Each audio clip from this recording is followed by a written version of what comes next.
This is A's Cast Live, your comprehensive look at the Oakland Athletics. And the pitch is swung on, hit the right field, hit deep. Whitefield going back at the track, over his head, and over the wall. Do you believe that? And 29 other MLB clubs. Ramirez with a drive to deep right, away back, goal! Go Hayes! Hits a bomb out there by the Rocks. And boy, oh boy, this third inning is now showtime. It is a Judgian blast. All rise. Here comes the judge. Join us as we take you inside the baseball universe, from humidors to spin rates to game-changing moments. We have you covered. Spend your afternoon with us next from the town, only on A's Cast Live. Here's Chris Townsend.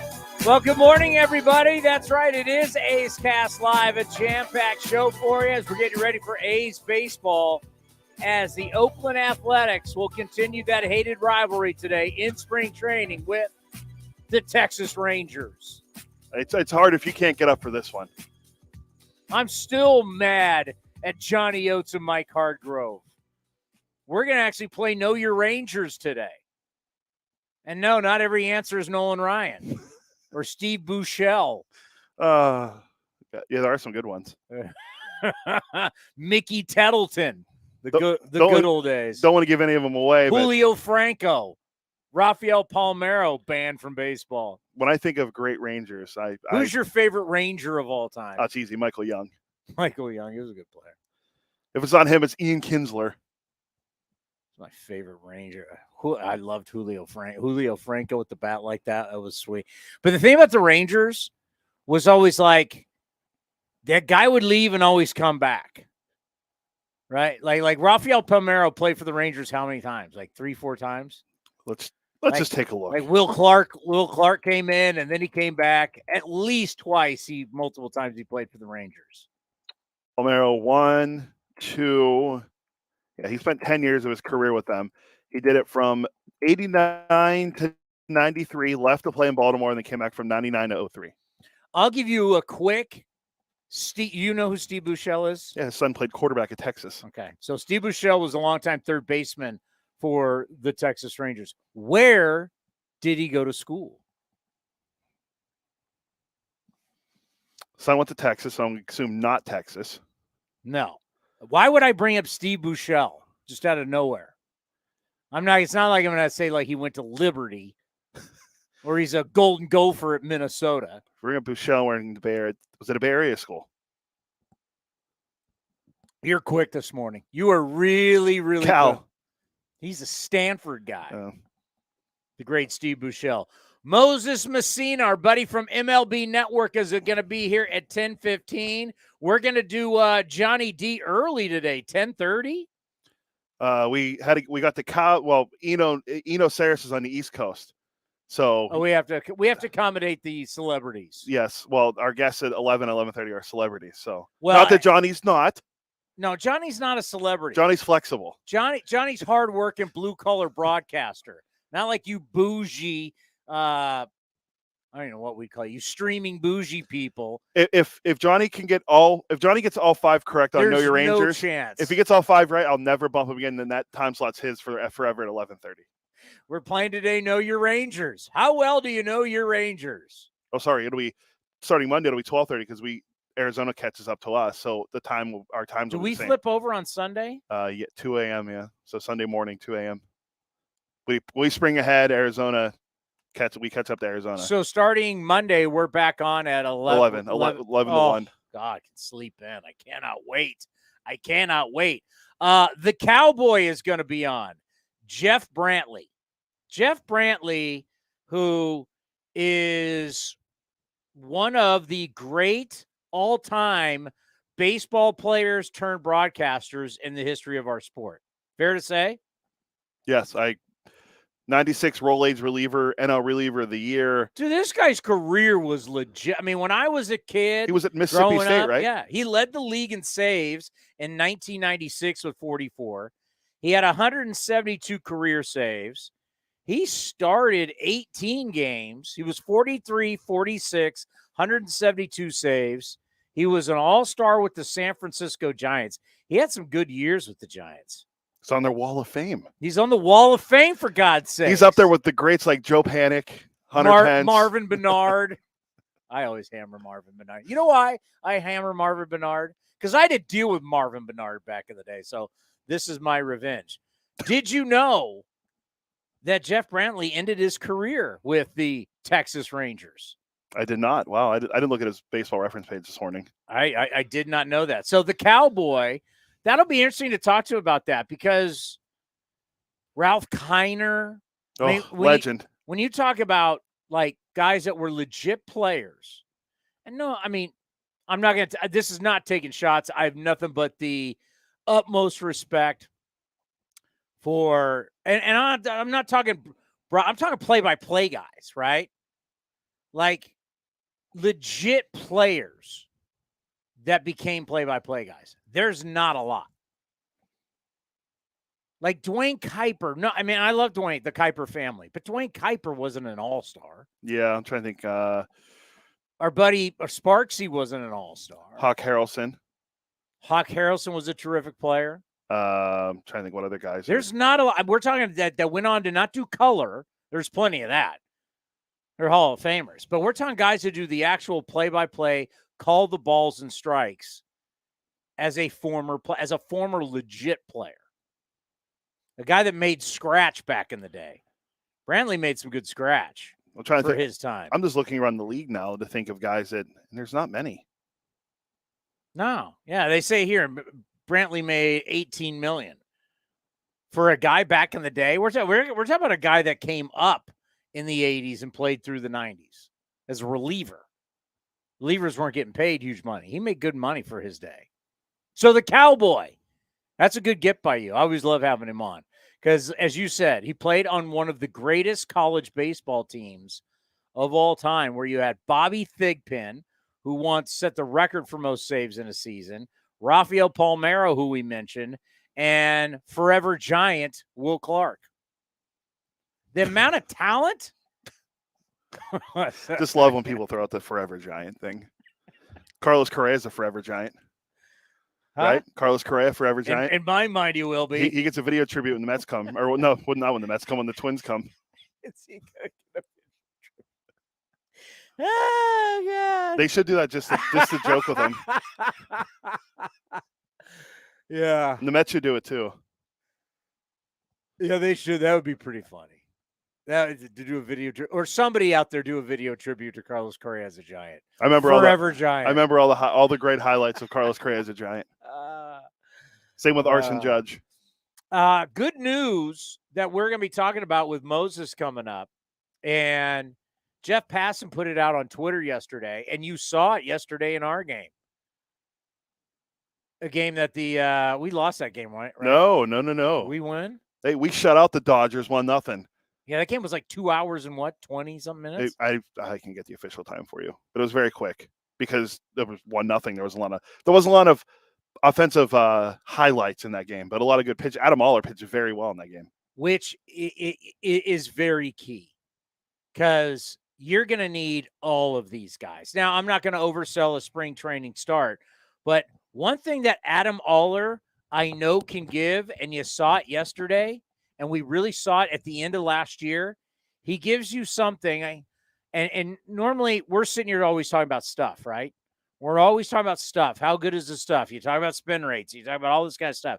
But Adam Oller gives you length. Adam Oller can actually, when he takes the baseball, I feel like, I got a guy that can give me 6.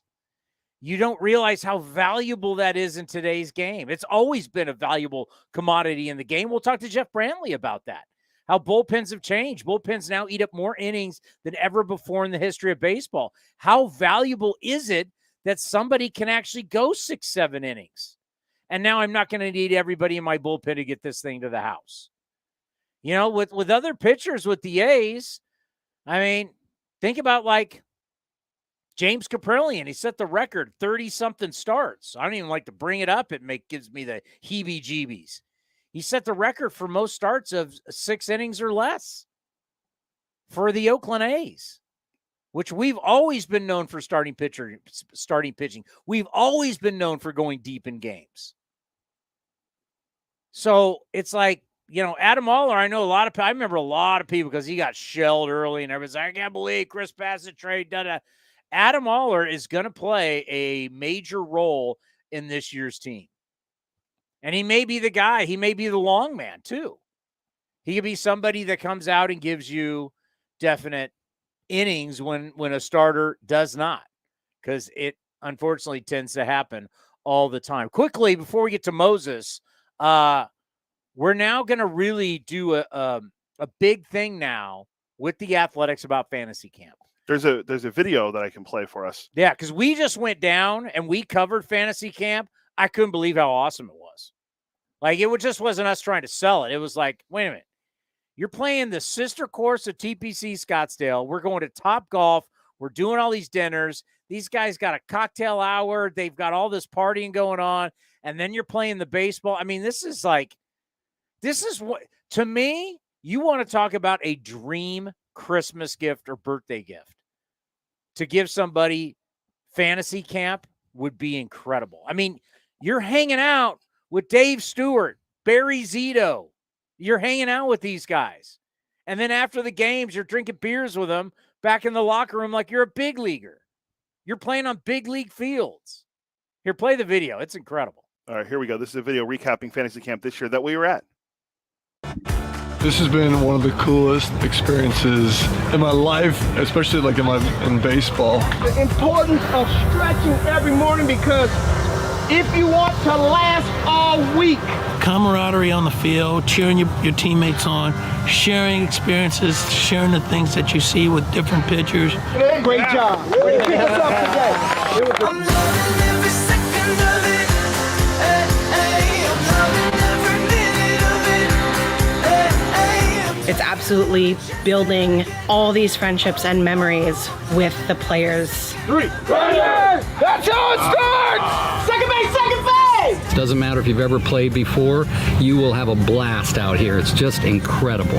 Having the treatment of a big leaguer is something that not a lot of people get to experience, and that is first and foremost the opportunity provided here. So you can register today. Camp next year, January 10th through the 16th, 2024 in Mesa, athletics.com/fantasy camp. We had a great time. Yeah. We got to see a real life hero in action. The great Brody blow out Brazil, blows out his hammy. The guy's a battler. He comes back. Gonna get an Emmy or gonna get an ESPY this year for comeback player of the year. When you're sitting around and you're talking with World Series champions, you're with Terry Steinbach, you're with one of the great big game pitchers of all time, Dave Stewart, Barry Zito. Can we name the headliner? Ron Washington is going to be at fantasy camp. I'm telling you, I hear about other people's fantasy camps and the people that they have go there. I go, you come to our fantasy camp, you're dealing with the guys who've been to all-star games, who've won World Series.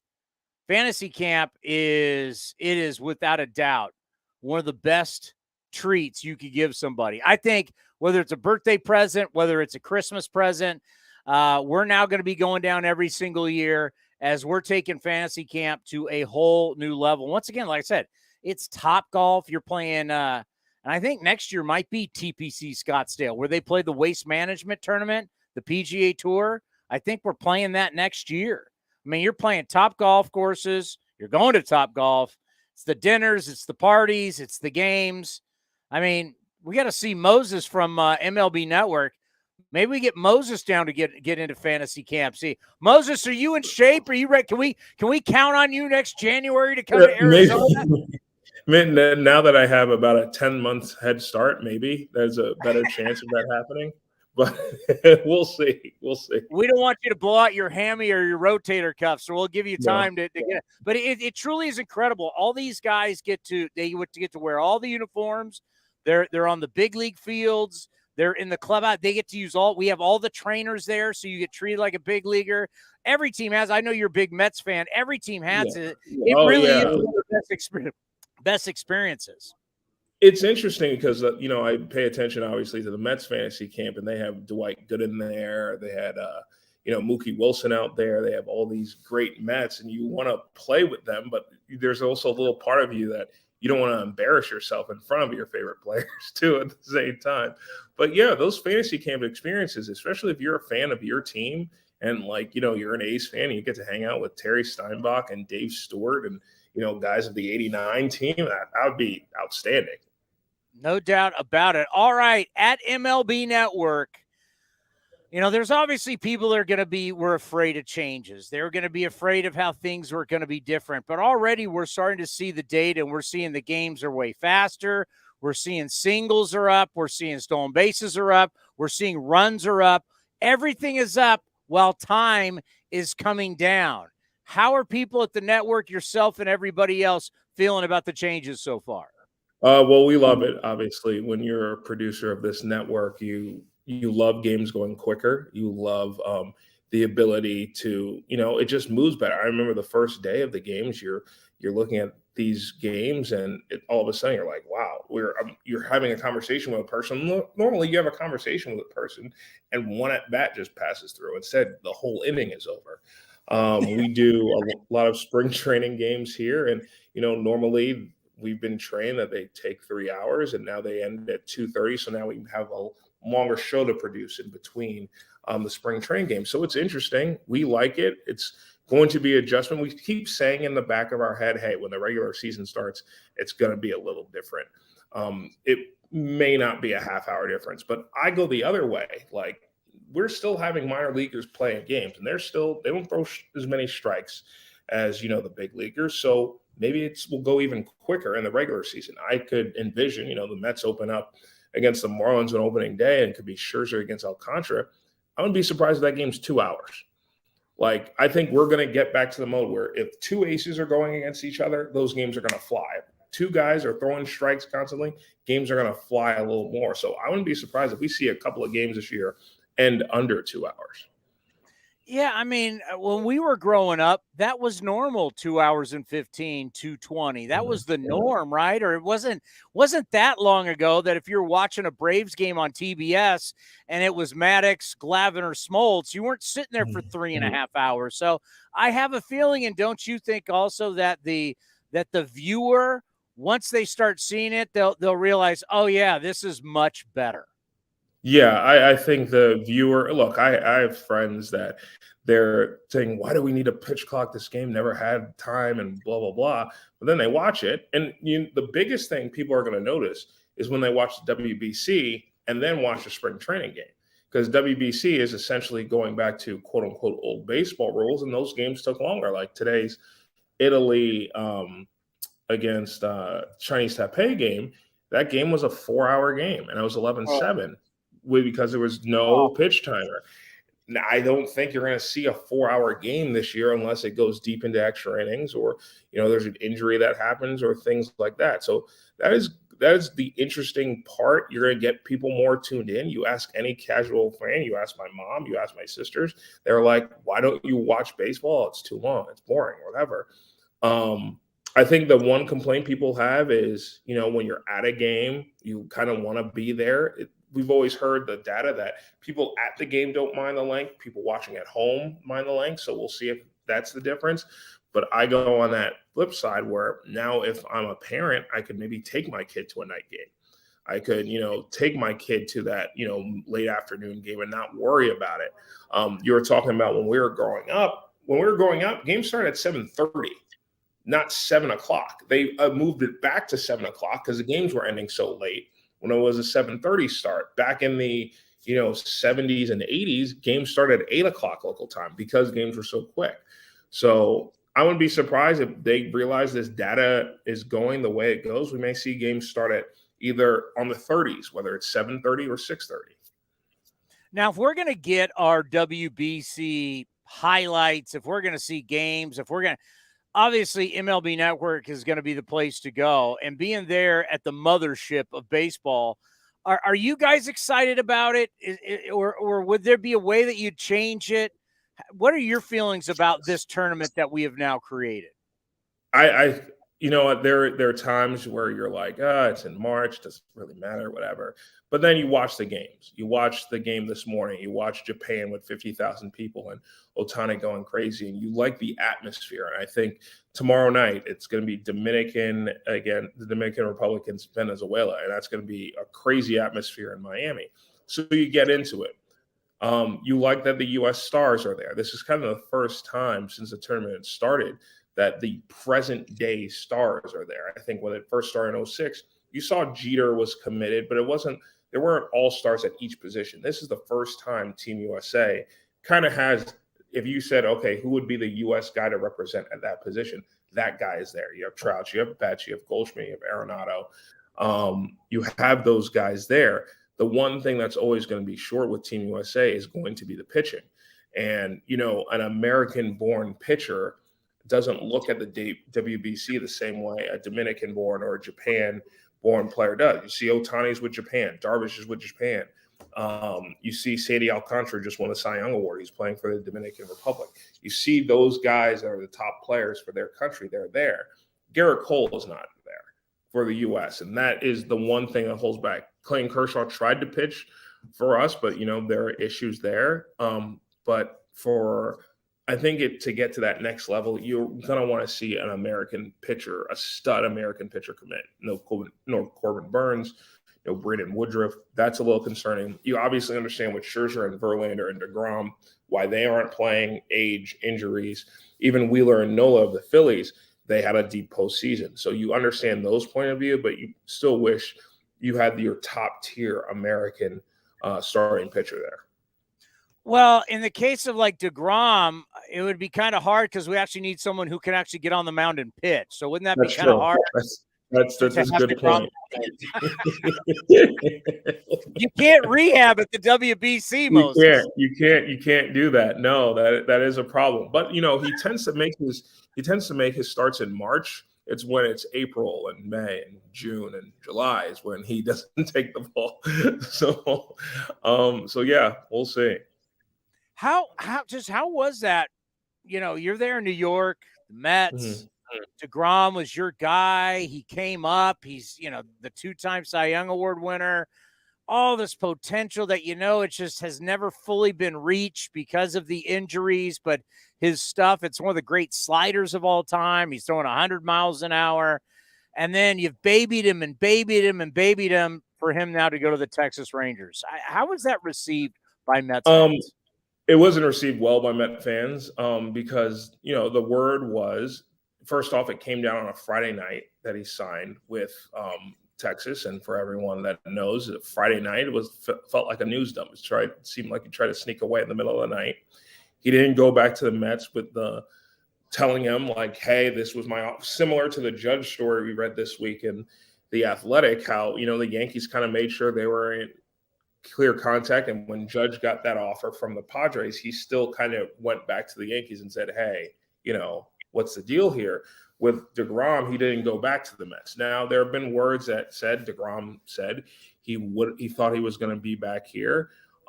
He probably knew the Mets weren't going to offer him 5 years, $185 million. They were probably in that 3-year, 4-year range.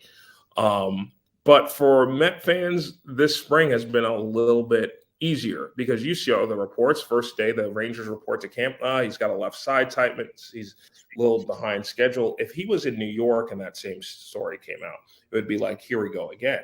Here, I think all Met fans kind of were like, oh, thank God he's gone, because we don't have to deal with this headache. We don't have to deal with this. Oh, he's throwing off the mound today. If everything goes right with his bullpen session, then he'll go to live BP. Then he'll go to make a spring start. So that's made spring camp a little easier because you kind of know Scherzer and Verlander. Now, look, it's still March 10th. You don't know what happens. They're up there in age. But you feel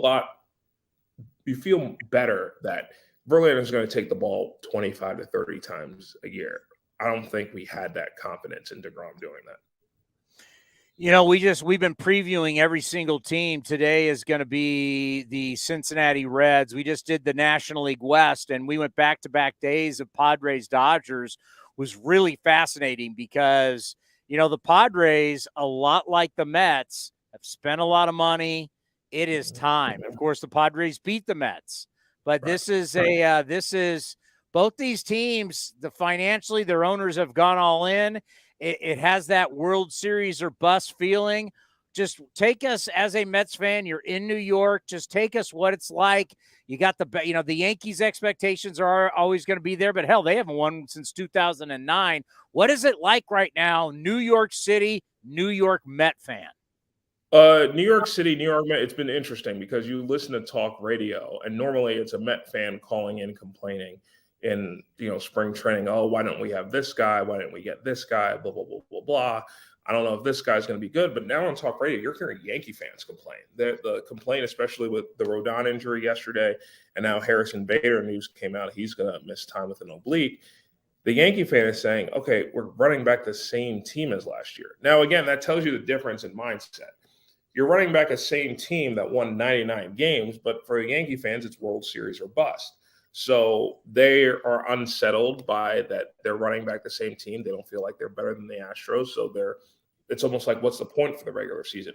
For the Met fan, we're almost at that level because we had a 10-game lead on June 1st, and then you lost the division to the Braves. So it's like, will there be any point in the year a Met fan will feel settled with like, oh, we got this. This is okay. No. So now we're almost in that same mindset of like, okay, our season really doesn't start till October. So it is interesting in the city that we have two teams with very high expectations.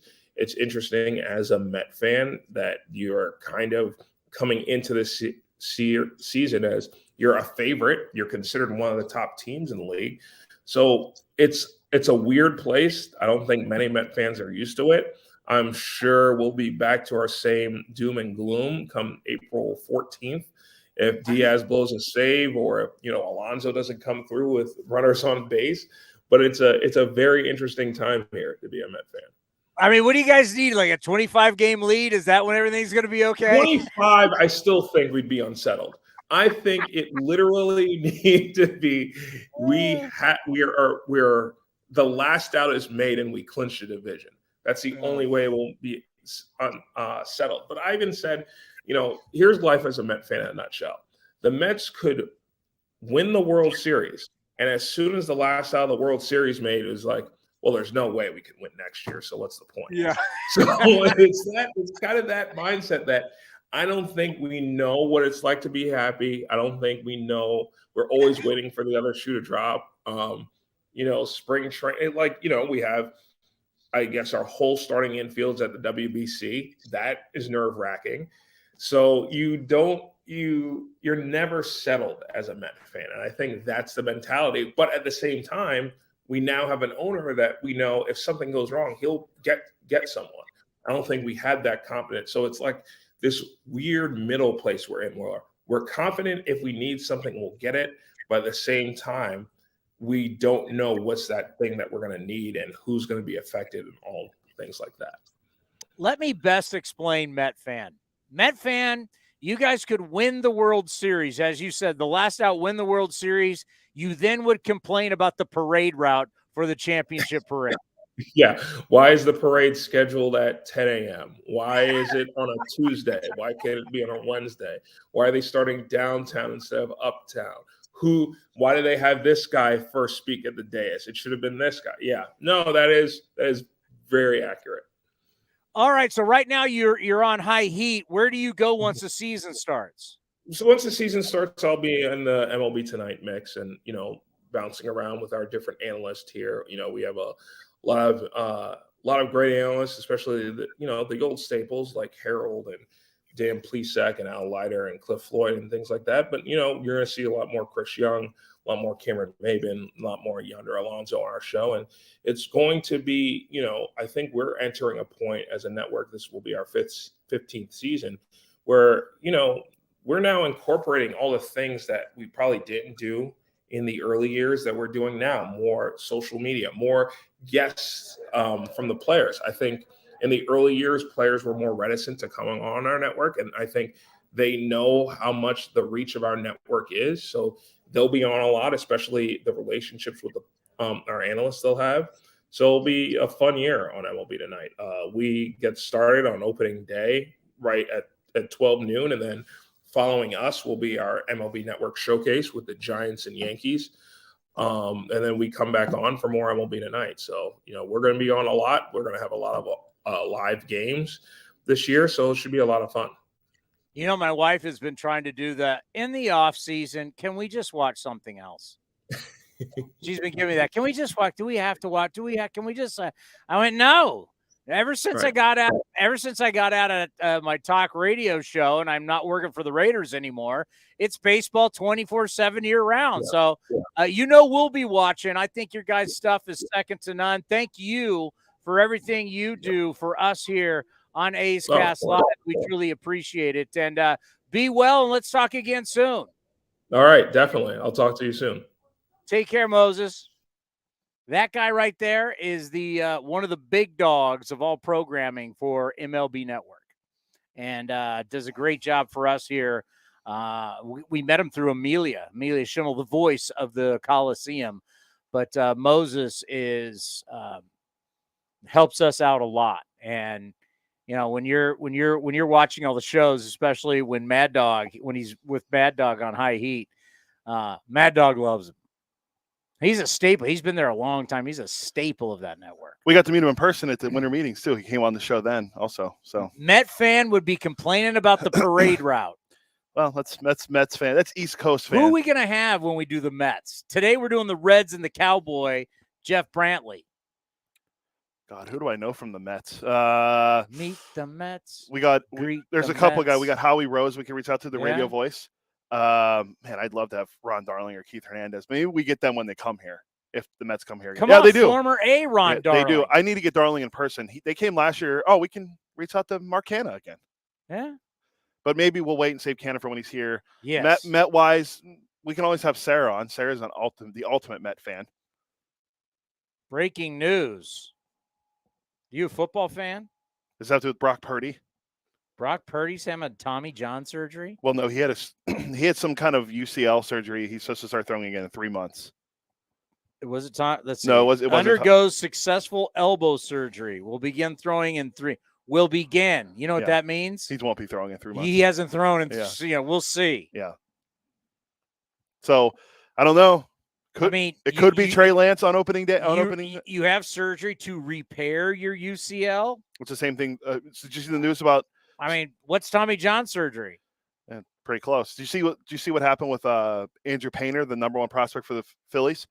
UCL sprain. Last week they didn't say anything. Now it's a sprain. Yeah. He's shut down for 4 weeks, and then we'll start a light tossing program. How about this?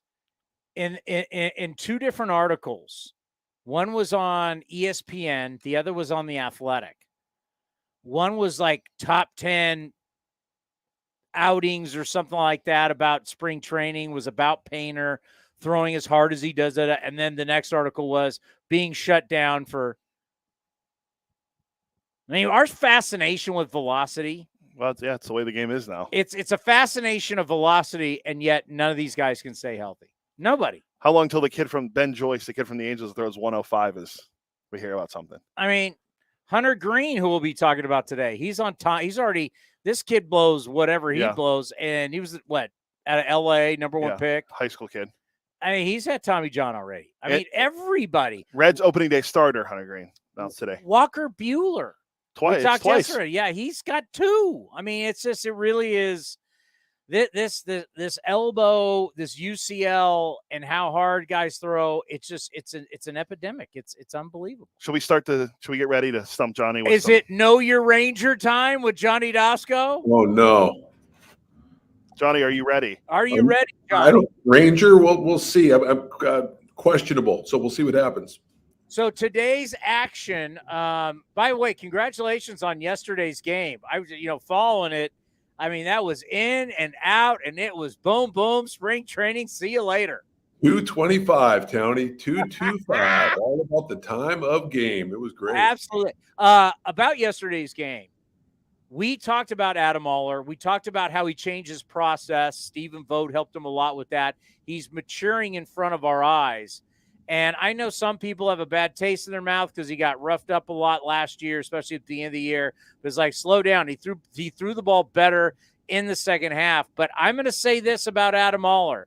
He is one guy that I know going into this season that's going to get an opportunity, and I know he can give you innings. You want to talk about the value and, oh, my God, we're going to use a six-man rotation, and no one can go more than 5 innings. The one thing Adam Aller, good to see him throw the ball well yesterday. The good thing about him is we know this guy can suck it up and give you some innings, and that's valuable for the A's. Well, I turned to Ken between innings. I said, is it me or is his stuff really crisp? And he goes, yeah, he looks good. All his pitches look good. He just was sharp. He's a bulldog out there. He looked so good. That was the best start I've seen from a starter for the A's in spring. To me, just the 4 innings he went, he looked really good. And I think he's pitching with a lot of confidence right now. I know it's spring. I know it's March 10th right now, but we always talk about that. But yeah, I agree, Townie. He looked really, really good yesterday to me. Well, if you've got a 5 to 10-year contract, yeah, it's March 10th. It's no big deal. When you're living pitch by pitch, at bat, it doesn't matter what the date is. This is do or die for you.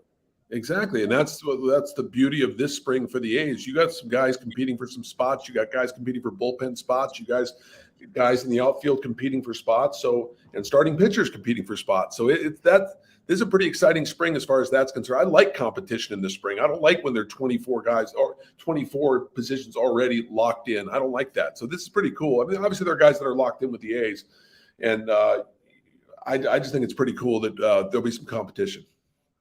All righty, spring training 2022 versus 2023. You ready? What do you got? Time of game, way shorter, 301 to 236. Yeah. Wow. Runs per game are up. Steal attempts are up. Batting average, ball put in play on ground balls, way up. Strikeouts, down.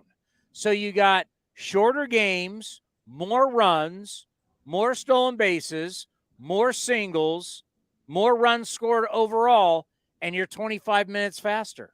Yeah, more exactly. What nothing to see here, right? I mean, that's creating the game for trying to get the casual fan in there, more action, right? So I agree. I mean, you look at all those numbers; those are positive numbers for Major League Baseball. And to watch it, it's a more exciting brand. It's quicker, crisper, more going on. And I think look for the diehard fan. Even for the diehard fan, it's wonderful to see. I love to see the crispness of the game. Danny Jimenez had some pitch timer issues yesterday, so we'll have to work on that because these guys are in the routines. I'm surprised it hasn't happened more, Townie. I'm surprised that those pitch timer violations, which have gone way down, by the way, since the first week of games. So guys are making the adjustment, but I've been surprised at the adjustment that these guys are making already after pitching their whole lives a certain way. I think it's been pretty impressive. I'm impressed with the umpires. They're speeding things along. They're calling things when they need to be called so we can get this thing down before the season starts. But to have a 5 or 6 week spring training is going to be huge for guys getting this thing down when we start the regular season. So Danny couldn't get a pitch off in 15 seconds? No, well, he had I think he had 3 pitch timer violations overall because he had one coming because you have to. It's a 2 minute 15-second thing to come in from the bullpen. He got banged on that one and a couple during his outing as well. So it's good that it happens now, right? It's good that it happens in spring training, so he makes the adjustment when we get to the regular season. Yeah, we can say that, and I can also say, Danny, where you been? We've already been playing games. It's not that hard. I mean, if everybody can do it, you can't get in from the bullpen and be ready to go. And what happened? So is that immediately if you come in from the bullpen and you're late, does that mean the first batter steps up and it's already 1-0? 1-0. That's right. 1-0. Like I keep saying, okay, you say it's early. We're playing games almost in 2 weeks. Yeah, and he only has so many. I mean, if you look at a pitching standpoint, he doesn't have that many outings left compared to when opening day happens. Yeah, I hear you, Tony. I do think, look, I'm sure he was talked to, and I'm sure he'll make the adjustment. A hitter got banged yesterday, got struck out on a violation as a hitter, didn't look up in time, and then he was 2 strikes. They rung him up. So that's the first time. Get the box and let's go. Right? I don't understand how hard that, like, I don't mean to bag on Danny Jimenez, but let's, as you said, March 10th, right? we're playing March 31st. Yeah. And there's a couple days off. So it's like Danny only has a couple outings left. Well, he'll get it down, man. He'll get it down. Honestly, like I'm sure they got on him and said, you got to do this. But look, these guys have been in routines their whole careers, Townie. I know. And you say make the adjustment. And look, 15-20 and the 215. I think the one going 215, that's the one. Like, come on. But the pitch timer violation on the mound, he's got his routine. It's an adjustment. So I'll give him a little break on that. He'll be ready by the 31st.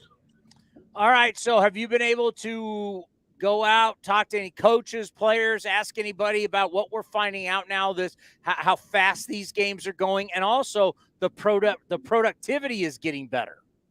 I think generally speaking, the players do like it. I haven't talked to too many players that don't like it, or at least they're not saying it publicly, but I think the pitchers like it, the hitters like it, the guys I talk to like it. They like the fact it's a crisper game. They like the fact they just get in the box and hit. So overall, it's a positive thing with the players. That's what they're telling me, and I don't doubt that they're not.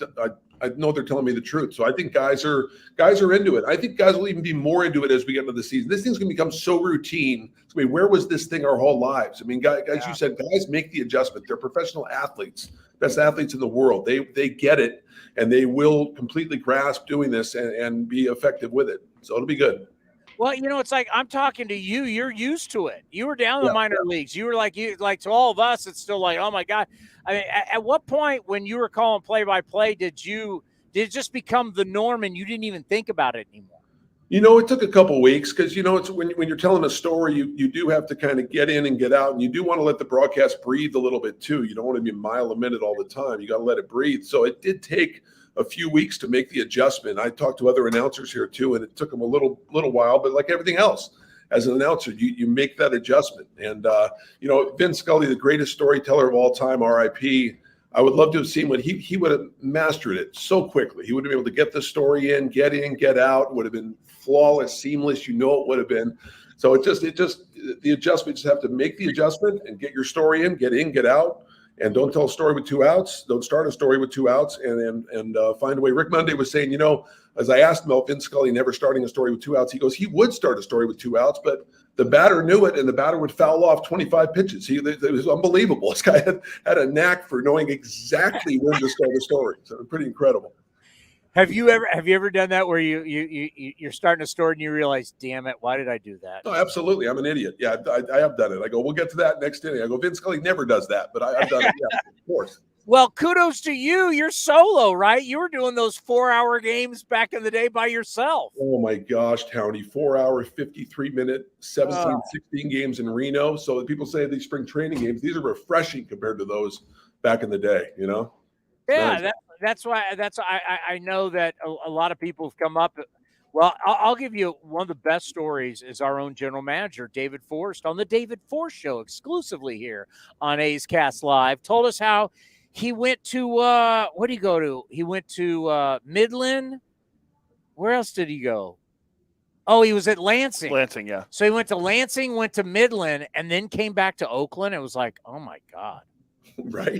Right. Yeah. So there he goes. Then he went to Lansing first, pitch timer, then goes to Midland, pitch timer, comes back to Oakland and starts watching our games again and was like, oh my God. I know. Low. What a difference, man. And look, to have the combination of kind of a pitcher-friendly ballpark in Oakland with the pitch timer, I don't want to jinx, but you could have some really nice TOGs, nice time of games in Oakland this year with and some of these other pitcher-friendly ballparks. It could move right along, which is great. Hey, we're walking a lot and stealing bases. I wish we'd hit more. I wish we'd hit more, but as they say, get on. However you get on base, you get on base. But a lot of walks, a lot of stolen bases. That I would say that's some good news. It is leading the Cactus League, leading all of MLB right now in spring training in walks, second in on base percentage going in yesterday, about 390 on base percentage. So that's a great sign to start. And some of these new guys that they brought on, the Brent Rookers of the world, these guys they take their walks. They have, JJ Bleday is known to have great plate discipline. So look, any way you get on base, the OBP is gonna help the A's. So it's a great sign. All right, it's our daily dose. By the way, who do we play on Monday? I think Monday is Colorado or the White Sox. I think Colorado. Oh, it'll be Know Your Rockies on Monday. Oh, Can't I'm going to wait. study all weekend, Townie. The rock pile, baby. Know Your Rocktober. Okay, Johnny. Wait. Johnny, it's time for Know Your Rangers. Are you Okay, ready? here we go. What do you got? I'm going to start you off with a softball. Okay. What city in Texas do the Texas Rangers play in? Arlington. There you go. All right, now here's the hard-hitting Oh question. my! Now it's really Know Your Rangers. All right, here you go. Johnny, who was the first manager in Texas Rangers history? Billy Martin. No, wait. I want you to think of greatness. Greatness. When I walk down the street, I want everybody to say I'm the greatest hitter of all time. Was it Ted Williams?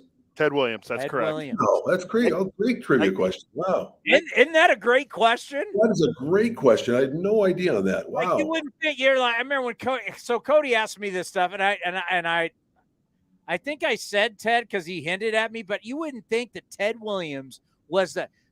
He's Ted Williams, right? Ted Williams is the first manager of the Rangers. Yeah, he was the Washington Senators manager, and then he carried over when they went to Texas. Yeah, he was only there 1 year. Really tough to play for, guys, because they said he do what I do, and they're like, you're Ted Williams. Like, what do you mean do what I do? You know? Just hit 340 with 40 bombs. Right. The one guy he did help, though, I read because I started reading his book, The Science of Hitting. He helped Mike Epstein, 1972 World Series champion with the A's. He was the guy that Ted Williams helped. He was mentioned in the book. Well, also Ted either liked you or he didn't. He liked that. There was no in between, right? Like he was either a fan of you or you were no bueno to him. Right. So interesting.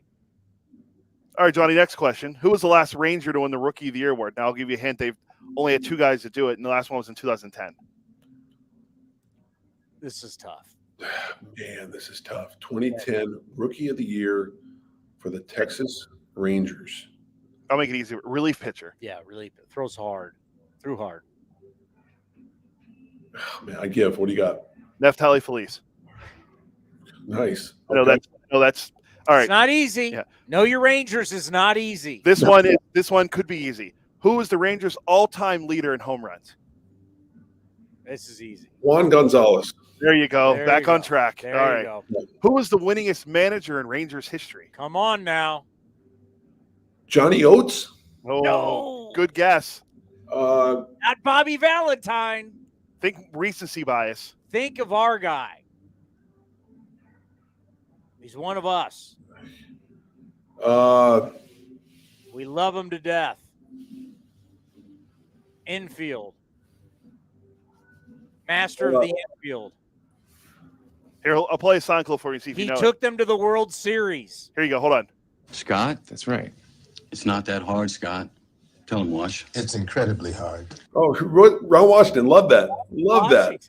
Ron Washington, 664 wins. Ron is the all-time leader in wins as the manager of the Rangers. Nice money ball cut, too, by the way. I like that scene. That's great. It's a great. All right, last one. This one could be easy. We'll see. All right, I did not get this, and Cody made it seem like this was the easiest question in the world. All right, well, preface it by saying think Rangers and power hitter. Who hit the first home run at Globe Life Field, the new park, not the old one, the one that just opened in 2020? Oh, man. Dodger legend as well. Corey Seager did. That'd be the great Joey Gallo. Dodger legend, Joey Gallo. So there you go. There's Corey Seager wasn't there in 2020. What am I thinking? Corey Seager he was there in was there 2020. the following year. Who everyone now thinks Seager could be an dark horse MVP candidate because of the shift.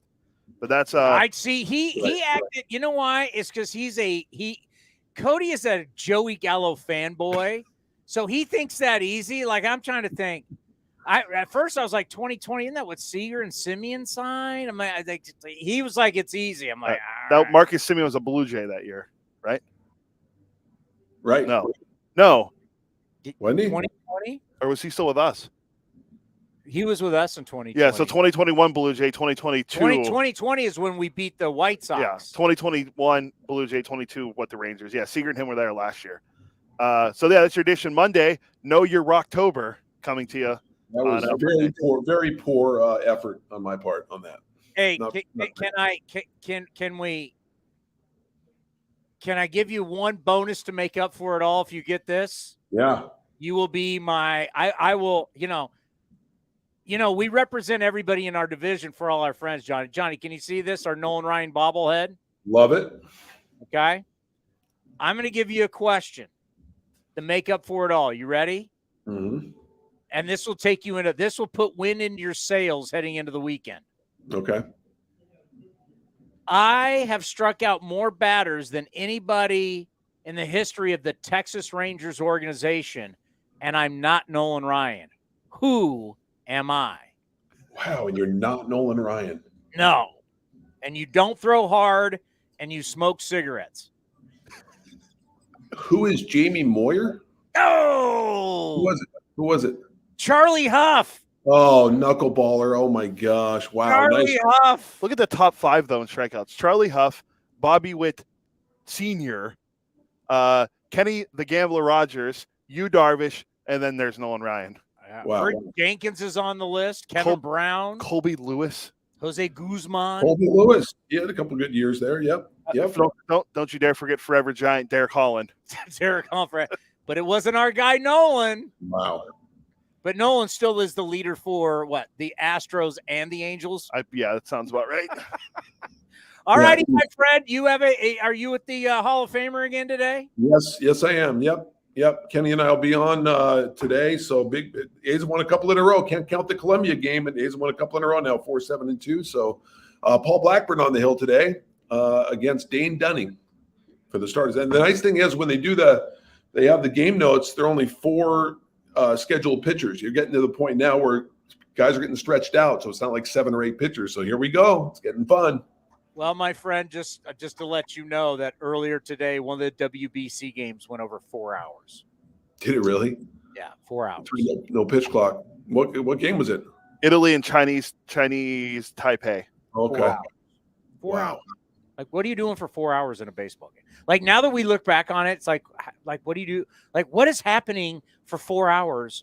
It's 20, the games never change, right? It's 27 outs. Yeah. Both teams get 27 outs, right? Unless you play extra innings. This was an extra innings, right? I don't think so. I don't think it was. Yeah. So you got 27 outs. Like, what are we doing for 4.5 hours to get 27 outs? Amazing.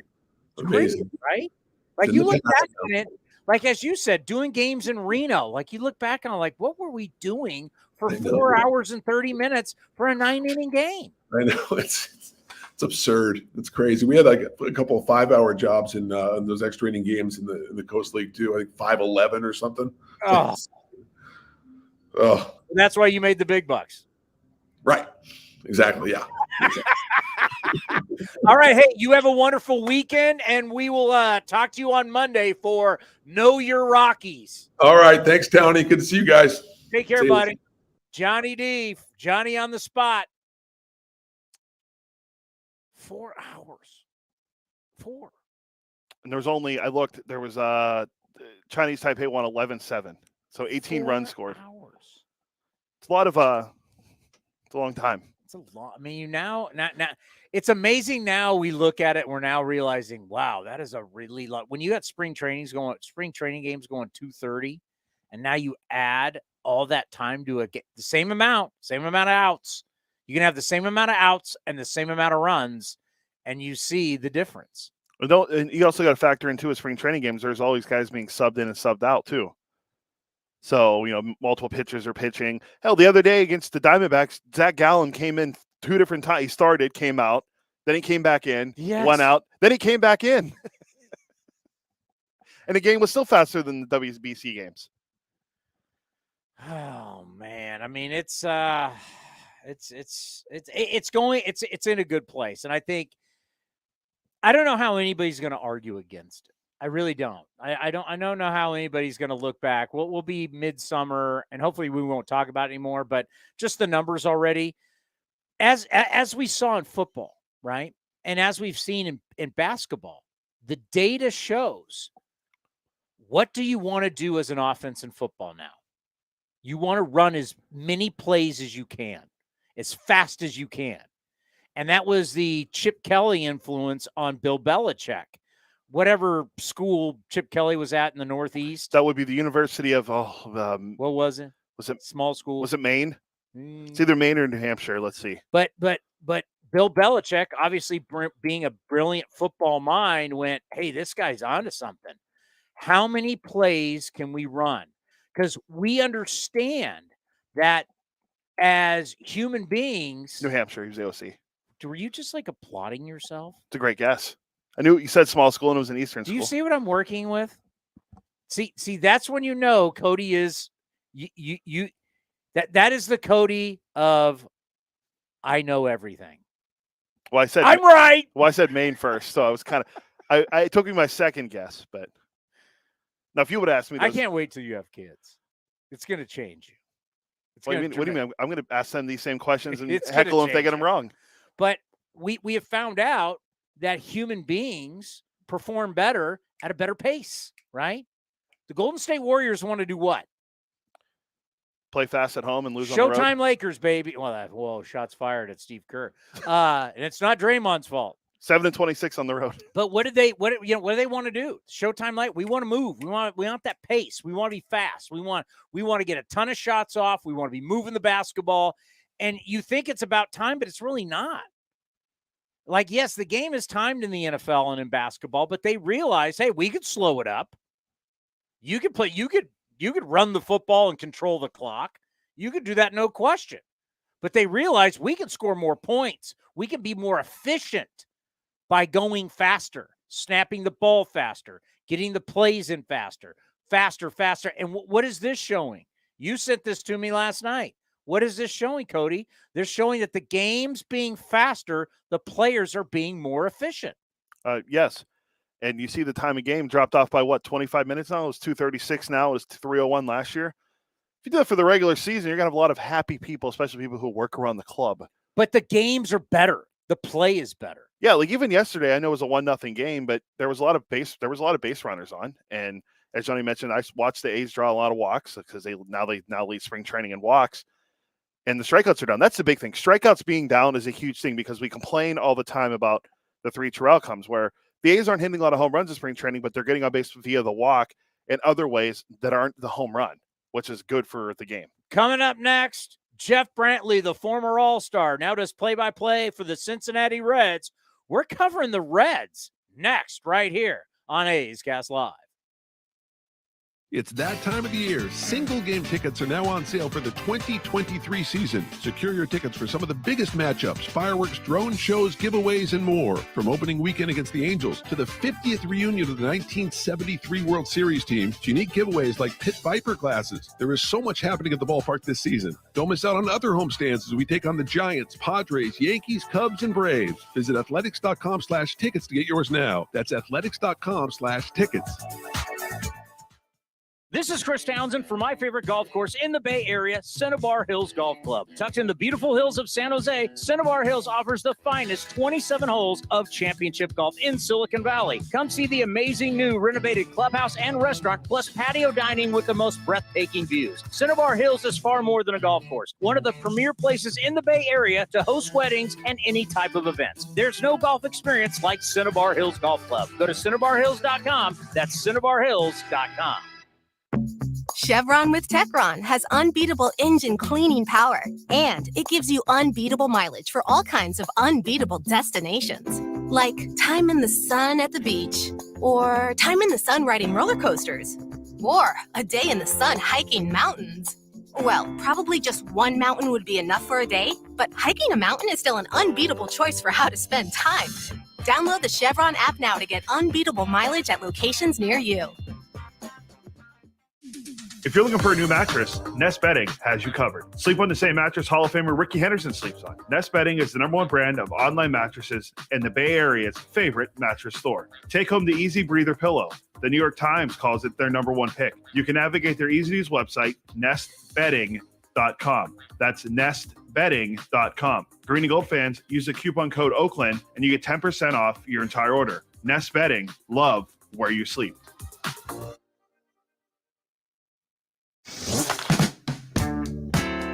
David Forst was on A's Cast Live and discussed his thoughts on the pitch timer in spring training. I'm excited about it. I think fans are going to love it. I mean, we've had 2 kind of normal time games, 3:06 on Saturday, I think, just under 3 yesterday. But if you look at that game on Saturday, first spring training game, were there 17 walks? I don't know. I mean, 20-something hits, 17 walks. That game typically clocks in at like 4.5 hours, the first day of spring training. So to get out of there in 3:06 was a nice surprise. I think you're seeing positive reviews across the game. Obviously, there are players it's going to take a little longer to adjust. But like you said, I came back from Lansing. I saw Midland play in Tulsa last year. I had seen it the year before at a Stockton game in San Jose. There's no dead time. Not no dead time. There's just so much less dead time, and there's so much more action. You see the pitcher get the ball. It's been a lot easier to watch, and I think it's been great. You can watch the full interview at youtube.com/athletics or listen at athletics.com/A'sCast.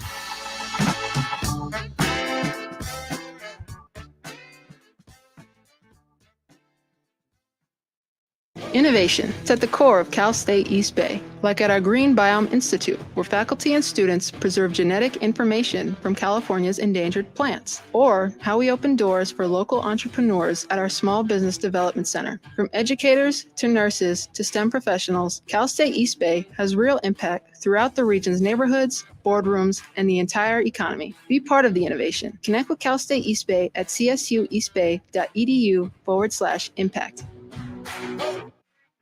This is Chris Townsend, and if you're looking for a great place to eat and watch games, go see my friends at the Chicken Pie Shop at Walnut Creek. The Chicken Pie Shop is one of the hottest restaurants in Walnut Creek. You're not going to find a better menu, and come try their world-famous chicken pie that has been served in Southern California for 86 years. Spacious indoor and outdoor dining, perfect for your next private party or corporate event. Don't forget free parking. For more information, go to chickenpieshopwc.com. That's chickenpieshopwc.com. Humanity has accomplished a whole lot so far. We created penicillin, the automobile, and the internet, not to mention drones, duct tape, and the hot dog. It's all thanks to the power of human connections. And Ring Central's here to make that even easier, more seamlessly and securely, on a platform built to grow your business. Say hello to a whole new way to say hello. Visit ringcentral.com and say hello to possibilities. Ring Central. Message, video, phone, together. Streaming from the town, A's Cast Live continues with Chris Townsend. All right, we're going to be calling Jeff Brantley here. I have no idea who they're playing today. Just call him. Yeah, well, let me get his number pulled up. Supposed to be video, but, technical issues. Technical issues. We deal with technical issues. We have no problems. We'll get him over by the phone. As you look at Jeff Brantley's career, it's pretty amazing. You think about, he was they were like the early stars of college baseball. When really you think about ESPN, the College World Series, where it is today, it's pretty amazing how that has grown. Do we have him? Yeah. 017501604 is. So once again, he was on a team at Mississippi State that had Rafael Palmeiro, Will Clark, himself, and Bobby Thigpen. Remember, Bobby Thigpen set the record for most saves in a season for the Chicago White Sox back in the day. You have 4 all-star big leaguers on one college baseball team. I mean, it's amazing to think. And I remember watching them on ESPN when I was in high school. And to think of what college baseball is now. We can try if we have them. Let's see. Jeff, are you there? Hello. I'm here. Welcome back to A's Cast Live. How are you?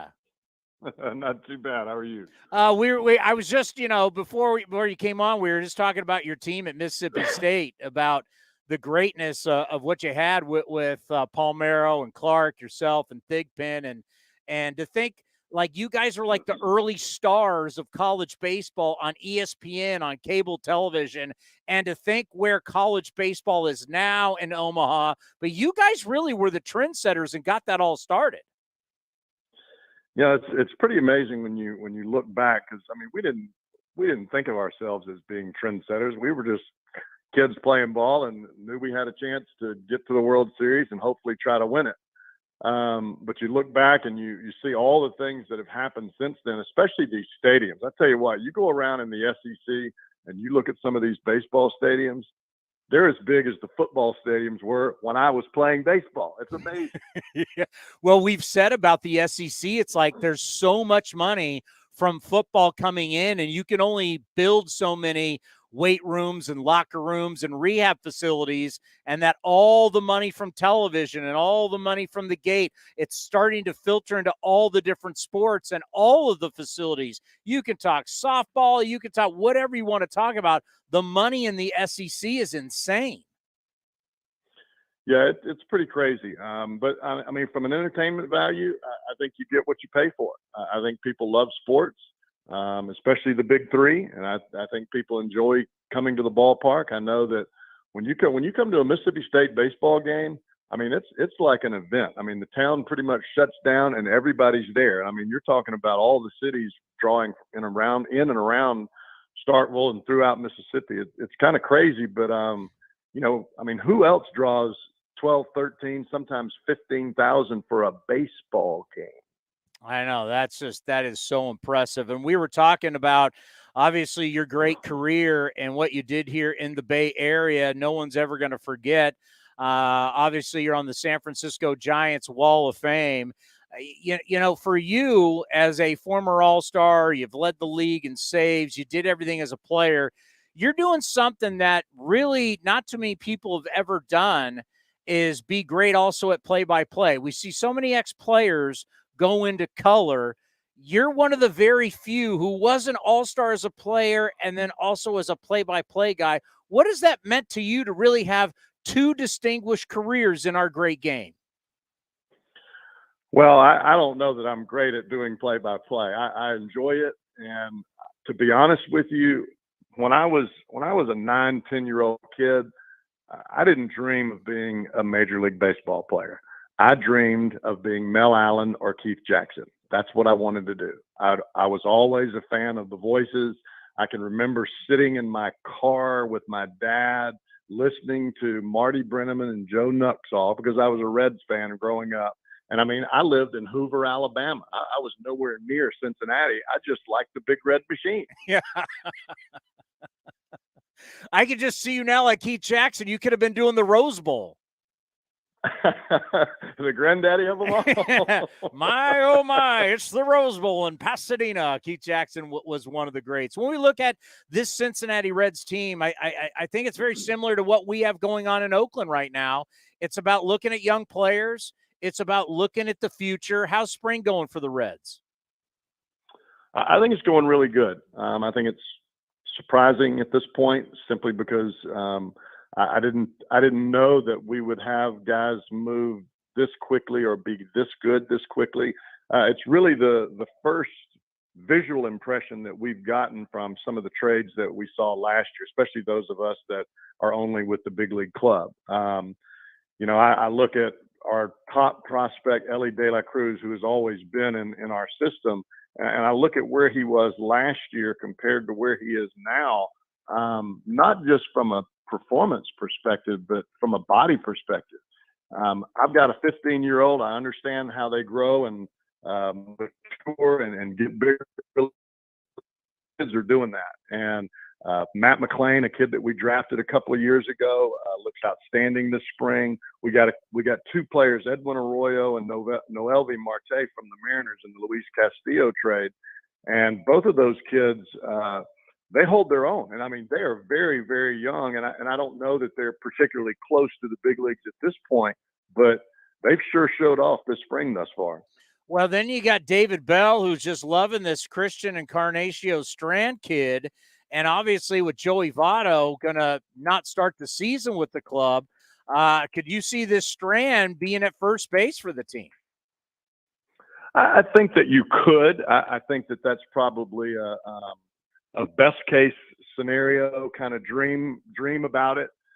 You know as well as I do. You come into spring training, guys that are dead fastball hitters. They like to swing early, don't walk much. They usually hit well in the early part of camp, and then they kind of dwindle as the pitchers sharpen up, and you start to see more major leaguers that are pitching there those last couple of weeks. But I will say this: for Christian Encarnacion Strand, if he continues to hit the last couple of weeks the way he has in the beginning of spring training, you'd be foolish not to take him. Why not ride a red hot bat, even if it peters out at the end of April or takes you into May, because Votto's not going to be ready.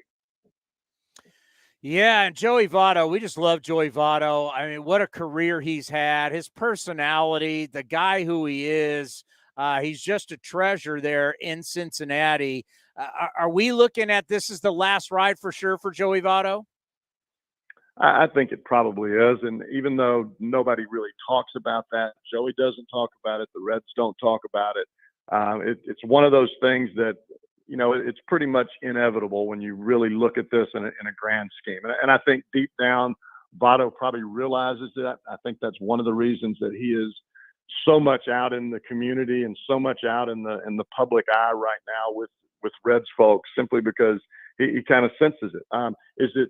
Is it a guarantee that he won't be back next year? I don't know that it's a guarantee. A lot of it has to do with his health and how he plays and finishes the season this year. But I just don't see him being able to start on time, especially with the trauma from the surgery that he had. How important is it? You know, you saw a lot of it in your day, and we don't see a lot of it anymore. You know, guys that are with an organization for a long, long time, and they spend their careers in one spot. And I'm looking at his age now, 38 heading into 39. Just how important is it for like a place like Cincinnati to have that one player, to have your guy for all those years, and all these kids who grow up to have that one player to root for? I think it's important. I think it's something that the game is really diminished because of how free agency has bounced players from one team to another based on salary expectations. But if you can get a guy like Votto that begins his career in a spot, draws the attention, especially of young fans, and then he takes that fan from age 10, 15 years old. I mean, Votto will have played 15, 16 years by the time he's done here in Cincinnati. So you're looking at a kid that started when he maybe was in high school, and now he's married and he's got a couple of kids of his own, and he's telling them about how good Joey Votto was when he was a rookie. Yeah, I do believe he'll get into the Baseball Hall of Fame. Will you agree with that? I do too. All right, let's look at the rotation, because obviously ever since Hunter Green was coming out of L.A., we knew he was special. He's going to be the opening day starter. There is talent. There is, when you start looking at the rotation to the relievers, talk about the talent on the staff. Well, I think that's the great expectation for the Reds as they move towards their rebuild and the future of this ball club. It has to revolve around pitching that you develop. This club is not going to go out and spend major dollars in free agency on pitching. Maybe one player here or there to put you over the top, but that's few and far between. Hunter Green, Nick Lodolo, and Graham Ashcraft. You can write those names down every fifth day as long as they're healthy. And the Cincinnati hopes are going to ride on those three guys. Is it a lot of pressure? Sure it is, but it's the nature of the game now. And these three were making a lot of starts last year. The Reds kind of handled them with kids' gloves, and I think they'll continue to kind of monitor those three guys because they're the three that have shown tremendous signs of success, but they haven't logged a whole lot of innings in their careers in professional ball. None of the three have. So it's not like you can expect those three guys to go out and rack up 200 innings this year either. I mean, if they got to 180, I think that would be pretty special. But all three of these guys could be number ones in the future. I think that they understand the pitching aspect. I think they understand the team aspect. And probably as much as anything, they flat out work at it. So it makes you excited about the future of your staff. Now you've got to build a team around them. Well, you've had some time to call games with the pitch timer. What are your thoughts about where baseball is going with the clock? I really like it. I think that as we have kind of evolved and become accustomed to guys stepping out of the batter's box or us pitchers walking around the mound and maybe talking to ourselves out there, I think we've stretched the game too far, and I think the interest is kind of waned from a public perspective. But you put that clock in, I'm telling you what, fans are going to be blown away by how quick the game is going to be. If you haven't seen a game live and in spring training, when you pull up for opening day, you're going to be amazed because the action never stops. Well, let's end on this. We have a change in schedule. Everybody is going to play everybody now. Far different from when you first got into the big leagues. How do you like the fact that you're going to see everybody now in a season? Well, I think it's great for baseball. I think there are still some holdouts out there that would like to see more games played inside your division and not so much on the interleague side. But I think from a competition perspective, I think everybody's going to enjoy this. I think fans will enjoy it more think about this. Cincinnati fans have never seen Mike Trout, maybe the greatest player in the game, and they've never seen him come to Cincinnati. So I think that's a cool thing that the Reds will be able to do that. Not only with Mike Trout, but other great players and stars throughout the game. And I think that makes it fun. Well, I know you're not going to say it, so I'm going to say it for you. What a career, the fact of what you did as a player, what you did here in the Bay Area as a San Francisco Giant. I know those times mean a lot to you, and what you've done as a play-by-play guy, not many have done it in the history of the game. You've had an unbelievable career. It's always an honor to have you on the program. Continue to enjoy spring training and can't wait to see you during the season. Thank you, Chris. Love talking to you, man. Take care. Jeff Brantley, the Cowboy. Yeah. And in the 80s, his slider was nasty.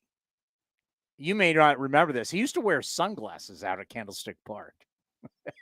Well, hold on. I don't remember this because I was too young. He had shades. They were like the light. They're like the light orange. They weren't the Pit Viper? No, they weren't Pit. They're kind, but he wore those out. Were they like Bret Hart's glasses? He was dope. He could play. Jeff Brantley was Let me see if I can. I watched Jeff Brantley play in college, for God's sakes. Jeff Brantley. I'm just going to do a quick Jeff Brantley sunglasses. Yeah, that's not Jeff. Oh, wait. There he is. Oh, yeah. Okay. All right. And the mullet. Yeah. Oh, yeah. Jeff Brantley was legit.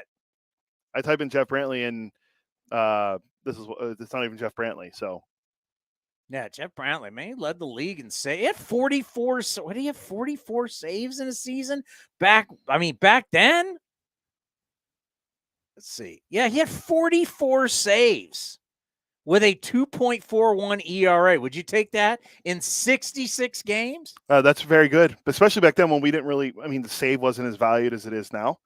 He was you started. Eckersley's now won the Cy Young. He's won the MVP. We're establishing, Tony La Russa had set up the great Tony La Russa, who we'll see. By the way, we haven't even talked about tomorrow. Today's Friday, right? Yeah. I'm on a plane tomorrow to Arizona to MC the great Steve Vucinich's retirement party. Over or under 5 Hall of Famers there? Under.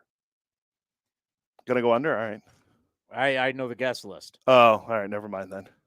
Well, if Tony's there, that's 1. Tony's there, 1. Raleigh's 2. Oh, wow. All right. You want to? I never said if it was Major League Baseball or A's Hall of Fame. Oh, A's Hall of Fame. You want a who's who of who's going to be at this party for Steve Vucinich? Are you ready? I got the guest list. Let's hear him. You're going to have. I'm just going. It goes by order. Sandy Alderson will be there. Friend of the program. Billy Bean will be there. Heard of him. Tom Candiotti. Heard of him. Bobby Crosby. Friend of the program. Chili Davis. Friend of the old program. Heard of him. He was gone before. One of the greatest signs ever was in the World Series in '91 when he was a Twin. Do you know about that sign? No. When he's a Minnesota Twin. What did the sign against say? The Braves? Guy held up sign. Chili gives us the runs. It's one of the greatest signs ever. Friend of the program, Rajay Davis. That's true. And he works for Major League Baseball. Dan Feinstein, assistant GM, will be there. Raleigh Fingers, David Forst, Tito Francona, Terry Francona will be there. Friend of the program. Grady Fuson, the legend. Just saw him. Walt Jocketty. Friend of the program. Dave Cavell, Front of the program. Ken Korak, Kotze. Who? Ken Korak. That's Bay Area Radio Hall of Famer Ken Korak. Speaking of Kotze, we kept playing his thing in the office the other day. Where we're doing the names. How do you say everyone's names? Mark Kotze. Yeah. How do you say it? Mark Kotze. Carney Lansford, World Series champion. Fantasy camp. Bomel's going to be there. I mean, it's a who's list. Bob Melvin, huh? Yeah. It's Padres legend, Bob Melvin. Mickey Morabito. Oh, that's a legend. Mark Mulder. Heard of him. Might have heard of him. Dave Stewart. Nice career. Stephen Vogt. Ed Sprague, World Series champion. They're having a Mariner there. John Blue Moon Odom. I mean, it's a who's who list going to be there at Steve Vucinich's 14th. Now, I've wondered. 14th? 14th. 14th retirement party. 14th retirement party, yeah. 14th. It's the 14th. Do I do an opening kind of start ripping people a little bit for fun? If you want, I stay away from You know what you should do? Watch Peyton Manning's opening monologue from the ESPYs. Well, I've already got one where I could be like, oh, look at all the people are here. All these jokes. Can't tell the jokes. Moneyball. Billy Bean's here. Can't tell my Moneyball jokes. Of course, Moneyball didn't bring a World Series, nor could it win an Oscar. So those are off the table. Do stuff like that. Should I do that?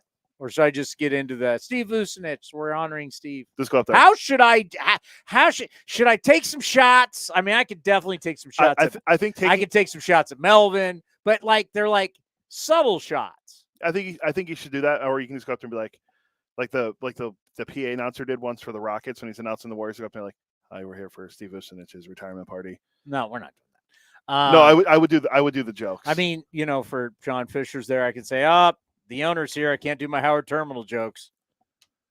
Wow. Right? It's going right for the jugular, as they say. No, I mean, you're not you're not telling a joke. You're just mentioning, it'd be subtle. It'd be funny. No, it's just I think you could do a lot with a lot of different people that are there. Like David Forrest, general manager. Well, since we can't do Moneyball Bean. We're definitely not writing a book about last year's team. It's David Forrest, the guy that never got picked in the pickup basketball games. Got dunked on by Tim Kirchin. I talked to a future Hall of Famer, and he says he doesn't like the pitch clock, and that some of the greatest games I've ever been to were 18-inning games. It doesn't matter that there was only 5 people in the ballpark. I'm just old school. Oh, God. By the way, I think we have to pay off the tease at some point of yesterday about the Mets and the pitching. I'm talking about me and Steve Vucinich's retirement party and the Hall of Famers and the A's Hall of Famers. Well, you brought up Kirchin, you mentioned the future Hall of Famer, and that's Scherzer. So, yeah, it's a good list of who's who there, and then you're there. Okay, so we can this can lead into Eno. We are now at such a crazy point. I'm not even going to say a tipping point. I'm just going to say it's jumped the shark pitching. They're so Eno's with Stuff Plus. We're so worried about everybody, how great everybody's Stuff Plus, but no one can give us any volume. And now we're going to go to a 6-man rotation. Teams are talking about a 6-man rotation. Do you have the Brad Lidge? Yeah, let me pull it up here. World Series champion, host on Sirius XM. What's their show again? Is he on Loud Outs? Loud Outs. Spilly and CJ Nikowski. CJ, yeah. So here he is. So you got the Mets spending all this money on pitching. And listen to this. We're not even going to think about 200 innings. I just listen to Brad Lidge talk about pitching and think about this is a team with the highest payroll. Think about, we're just talking about the Cincinnati Reds and the Oakland A's. If the team with the highest payroll can't have 5 pitchers and anybody go 200 innings, where is this going? Let's hear from Brad Lidge. Almost feel like with the Mets this year, I'm anticipating these guys all missing a little bit of time here and there, and none of them really being able to get through a full season of 30, 31, 32 starts. I think that just is kind of baked in with these guys, even though Verlander had this incredible season last year and everything else. The The second year after that, Tommy John is going to be interesting for Verlander. Can he keep it up? Are they going to try and pace him? What are they going to try and do? Same thing with Scherzer, who, as we know, can get tired down this stretch. And so are these two guys that you're kind of circling for 27, 28 starts, even if they're fully healthy going into the season? Probably so. Carrasco, to your point, you don't really know what you're going to get out of there. Quintana's obviously dealing with this injury. And then for Kodai Senga, going from once every 6 days, once a week rotation to once every 5 days, that is always a difficult thing for players coming over from Japan. And we have always, not always, but like in most cases, we see guys battling with injuries the first year they have to do that. So, would it make sense for the Mets to maybe try a 6-man rotation early? I don't know. It's going to be interesting to see how many starts that rotation gets. I think the upside for the Mets and the good news for the Mets is that even if all those guys only make about 75% of their starts that they should, like say they all get around 25 or so of the 32, if they can all do that, then you're still feeling like this is an elite rotation and a great team. And really all you're hoping for, is that when they get to middle September, they're all peaking at the right time. So because it's deep and because all the guys have so much talent, I feel like you're just, going into the season, you're going to know that you're just going to have to be okay with these guys missing some time. We're not expecting here for these guys to pump 200 innings. You don't even want it if you're the Mets. Showalter was saying the other day how, the end game is the only thing that really matters for the Mets. So you're going to get through the regular season fine. You're going to be in the playoffs. Yeah, you want to win the division. But even if you don't win the division, if you're the New York Mets and you get to the postseason and all these guys are healthy, you're feeling pretty good that you're going to be able to steamroll some teams and advance into that postseason. It's never quite that easy, but you just want them healthy at the right time. Weren't they healthy at the right time last year when they bowed out to the Padres at home in 2 games? Wasn't Scherzer? They babied him, baby DeGrom, got them where they wanted to be. Didn't they do everything he just said? And they bowed out in the first 2 games of the Padres and went home? Yes. Fact or fiction? It was a fact. Remember that? But earlier, when they were matching against the Braves and they did the 3-game series. And yes, they went down to Atlanta and got swept. They made sure they baby DeGrom, got him back. He was healthy. He's throwing 100. Slider was nasty. Scherzer had done his rehab. He was healthy, and they got swept. They got swept by the Braves and the Padres. Yeah, everything he just said they did last year, and they lost the division, and then they got swept in the playoffs. By the way, 6 guys make 25 starts. 6 guys each make 25 starts. How many starts is that? 150. 150. You're still 12 short. There's not enough pitching to do what they're saying. There's not. There is just not enough guys. Who's going to start all these games? And if you go to a 6-man rotation, that means now you're going to have 7 bullpen guys. If we're going off, we did the math. The average start is 5 1/3. So if we're going to go to 6-man and the average guy's going 5 1/3, that means you're going to need 7 bullpen guys to get 254 outs in the season. Juan Acevedo. What did he give us last year? 70? Domingo Acevedo. He gave us 70 starts last year. He got 203 outs. He's still way short of if we go 6-man rotation and 7 bullpen guys. Domingo Acevedo is a workhorse last year. He's way short of what you're going to need from relievers. And he was our number 1 guy. 70 games, he got 203 outs. He's still way short of the outs you're going to need from it won't be the same 7 guys, but there's going to be 7 guys sitting in that bullpen. Whatever the names are on the back of the jerseys, they're going to have to eat up so many outs and innings. It's insane if you're going to a 6-man rotation. And you look at it, and no one has that many arms. Nobody. And we used over 30 pitchers last year, where I think we'll blow by that this year. And you look at it, the second guy with the most outs and innings last year for the A's was AJ Puck, and he's not here anymore. So now you have to have a new guy. Well, it doesn't matter. It's just who are these human beings that are going to get all these outs? Like, look at the Mets. The Mets rotation right now would be Verlander, Scherzer, Kodai Senga, David Peterson, and Carlos Carrasco, Cookie Carrasco. All those guys except for Peterson are over 30. Kodai Senga's 30. Jose Quintana, who they signed this offseason. What's the point then? What's your point? Well, I'm saying they're babying these guys. So if you're trying to baby these guys and go to 6, don't sign older pitchers then. What they baby young pitchers. Age is not a factor. What's the factor? They baby all the young guys. They baby young guys. They baby old guys. They just baby everybody. Because Cohen said earlier in the offseason that the plan is they want to be able to develop their own starting pitching.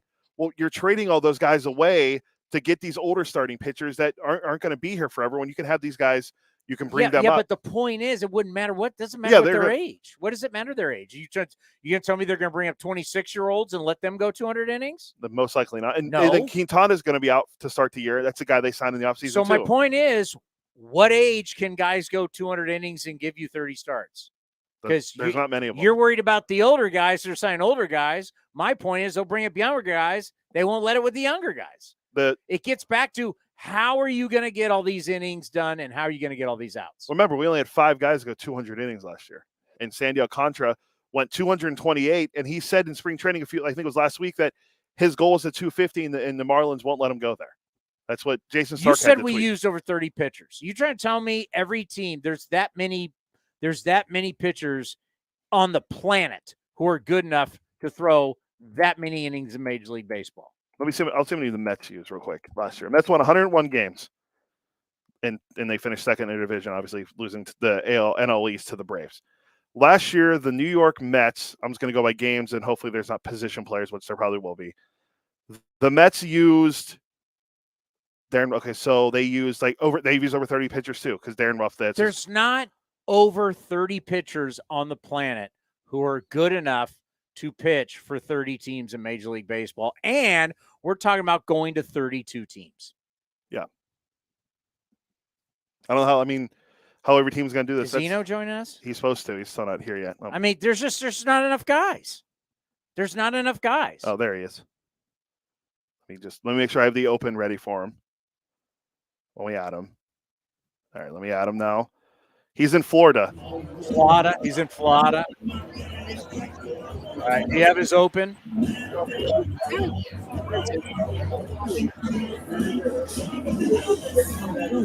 Fieldwork brings you fresh craft beer direct from the source. Fieldwork will also ship beer direct to your door if you live in California. Visit fieldworkbrewing.com. Well, where are you today, Eno? The fabulous Trop. What are you doing? Oh, you're WBC. Okay, I got No, you. I'm not. I'm just on a spring training trip. No. So they're playing a spring training game at the Trop? Yeah, there was a hurricane in their other place. Oh, okay. It flooded, so they're doing spring here. So the beautiful Tropicana Field in St. Petersburg, Florida. My first time, too. Hey, once you go there for the first time, don't you realize, oh my God, these guys need a new ballpark? Yeah. It's kind of charming in its own way. It's very bright. Yeah, they had a Final Four there years ago. Yeah, it's kind of, I don't know. I don't hate it so much as I thought I would, but it is it's kind of shabby chic, let's say. Well, it's crazy when you're there too, because it always rains and you'll hear the lightning and everything outside. And because, as you mentioned, it's the roof it's not see-through, but you can you see the lightning through the roof. It's an interesting joint. We can say that. We were just playing Brad Lidge from SiriusXM talking about 6-man rotation for the Mets. And we just start doing the numbers, right? Like, let's just say you actually had a 6-man rotation throughout the year. So that means now you only have 7 relievers. And the amount of outs that the relievers would get if the average start continues to be 5 1/3 innings, it's just like the numbers for innings and outs with how many pitchers you're allowed to have on a roster, they just don't add up. I just don't know how it's going to work out. I'm especially for teams that don't have the finances and the pitchers that the Mets have. Just weighing in on volume is becoming a major problem.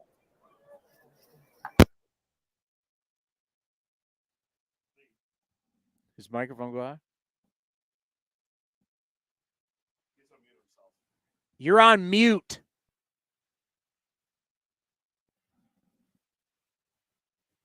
Hold on. You're on mute. How do we say you're on mute? Text him.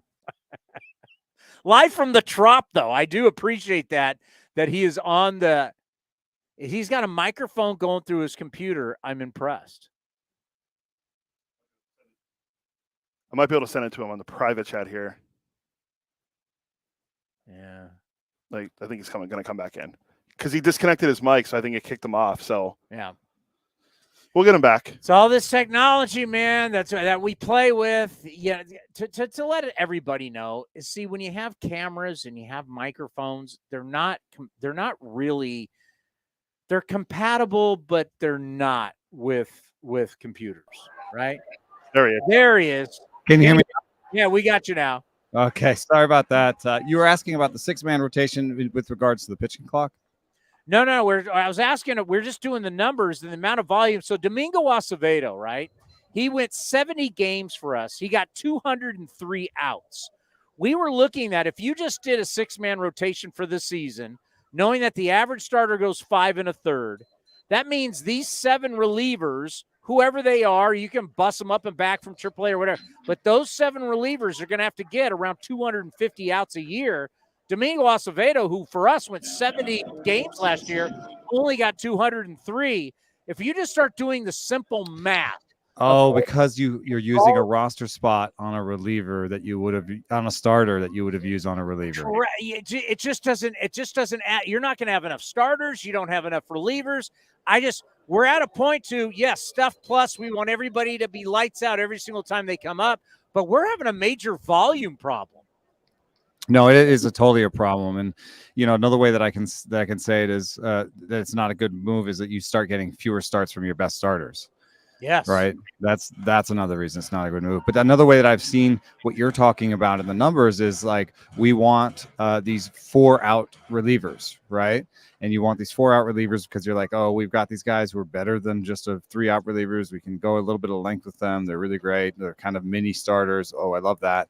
But then if they're good, you want to use them back to back. We've been using relievers back to back and back to back to back a lot more as we use you had that last year. Bullpens more. So then if you're using guys back to back and back to back to back and for 4 outs, that contributes to the injury problem. So there's this weird thing that like rosters and roster usage has kind of evolved to the where it is because it has to be that way.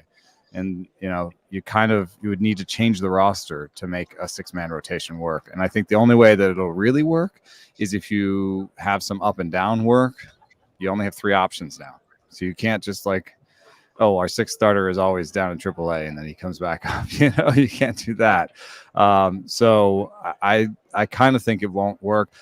The way it could work is that last reliever is your 6th starter and he goes back to the relief and you kind of use off days and you kind of toggle that. So you have somebody like Tyler McGill or David Peterson and he's your lefty in the bullpen some days and he's your starter some days and he goes 3 innings sometimes and he goes 1 inning sometimes. And you could really maybe hyper manage that where you get to where you need to go.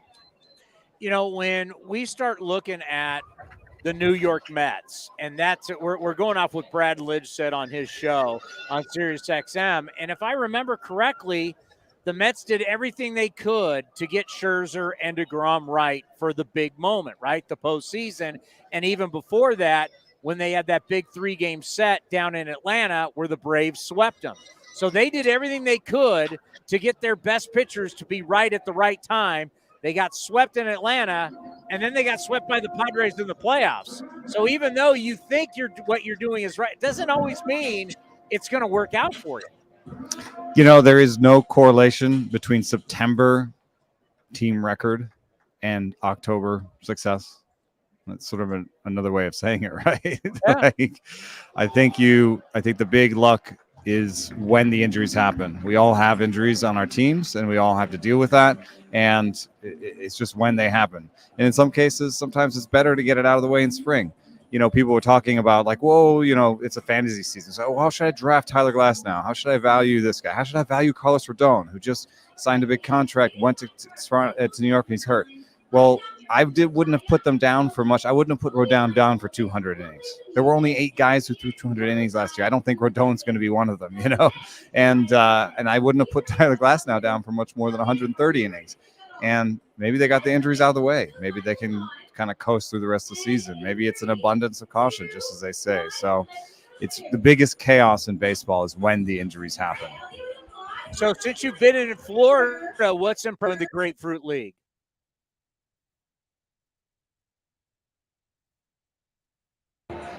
It's really loud here. Sorry. Did you hear it? I said since you've been in the Grapefruit League, what's impressed you since you've been there in Florida? One of the things that I think is a big deal is how the umpires are enforcing the pitch clock. That's changing from game to game while I'm down here. That's changing. The question is, when do you start the pitch clock? When do you start it? Because once you start it, then it's easy to enforce. Okay, you didn't do your 8 seconds batter, and there's a lot of batters who are having a harder time with it than pitchers. But if you start the pitch clock, then you know how to enforce it. But when do you start the pitch clock is a bit of gray area, and we're seeing umpires kind of play with that and wait a little bit. And so I saw my first 3-hour game. Pittsburgh, in Bradenton, there was a 3-hour game. That was the first one of the spring, or maybe we're down to like 2 hours and 30 minutes for the average game. So that one felt pretty normal. And I know that there had been some consternation in Pittsburgh because they'd been mad because Andrew McCutchen is back in Pittsburgh, and so every time he steps to the plate, there's this big rousing ovation. And he got popped on a hitter violation because the umpire wasn't even behind him, right? And the catcher's standing around and everyone's applauding, and McCutchen's like, hey, it's good to be back. And then umpire's like, nope, strike one. Can you remember when Albert Pujols went back to St. Louis and Yadi Molina stood out in front of the plate? So every single at bat, it was the most nauseating thing. Every single at bat. Well, he'd be starting every at bat now. 0-1. Yeah. So I know that there were some that were upset about that call, and so. There's some gray area, and I even just talked to Kevin Cash today about what he thinks about it. And he thinks he's seen it be very different from stadium to stadium. So maybe there's some gray area with the people operating the clock when they do it, right? There's somebody pressing start on the clock, and so that's been a little bit of gray area. I don't get the impression from the league that they are going to change any of this. There's people out there being like, oh, well, I kind of like the pitch clock, but like, what if it was 25 seconds or something? There's a lot of that. That's not happening. Not in year one. They're committed to this going all season, but there is a gray area where the umpires may find a way to insert a little bit of time, because it's pretty aggressive to cut 25 minutes off a game in 1 year. So maybe we'll settle in at 2 hours and 40 or 2 hours and 45 minutes, and people will feel better about it in the regular season.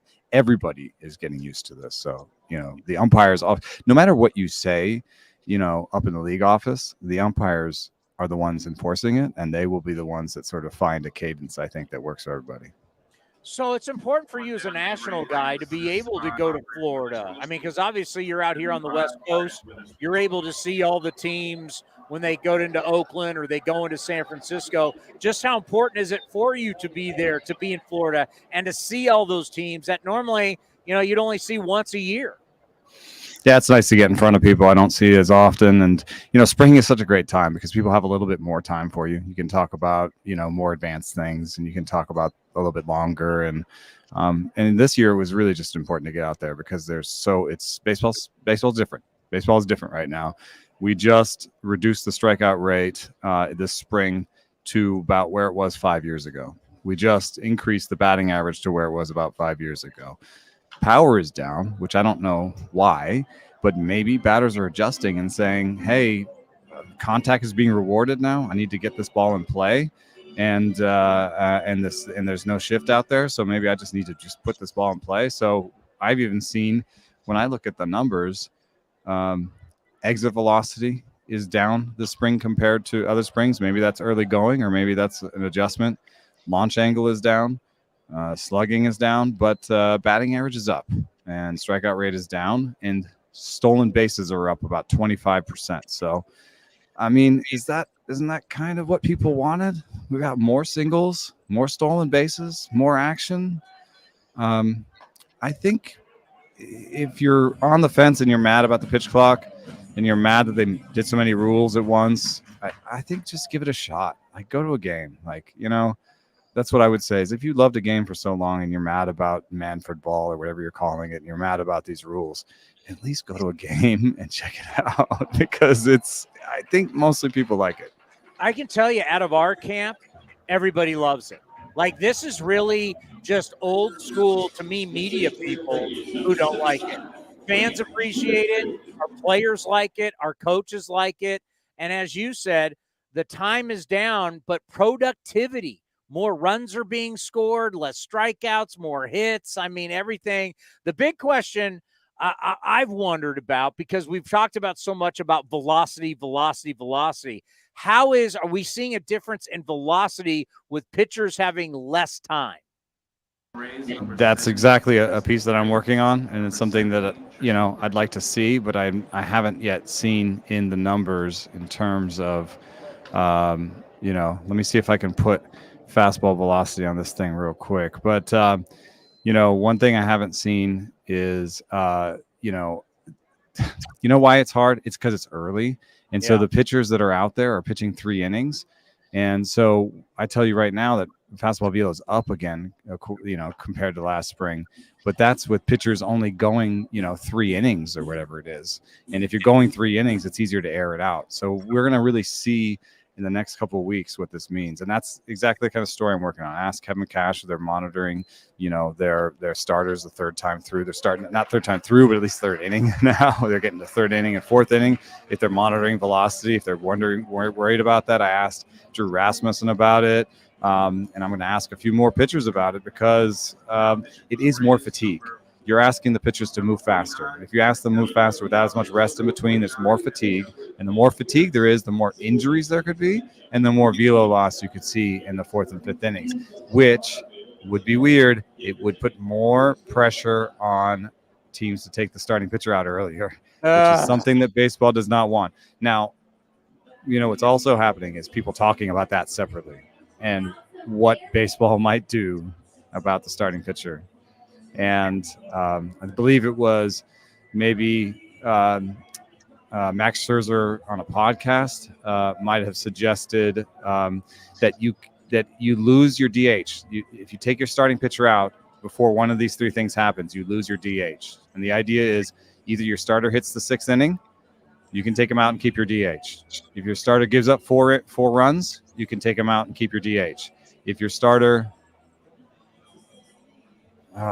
maybe throws a certain amount of pitches. I forget what the third one was. But the idea is create some benchmarks where if you don't reach those benchmarks, you lose your DH. So there's some sort of penalty for taking a pitcher out early.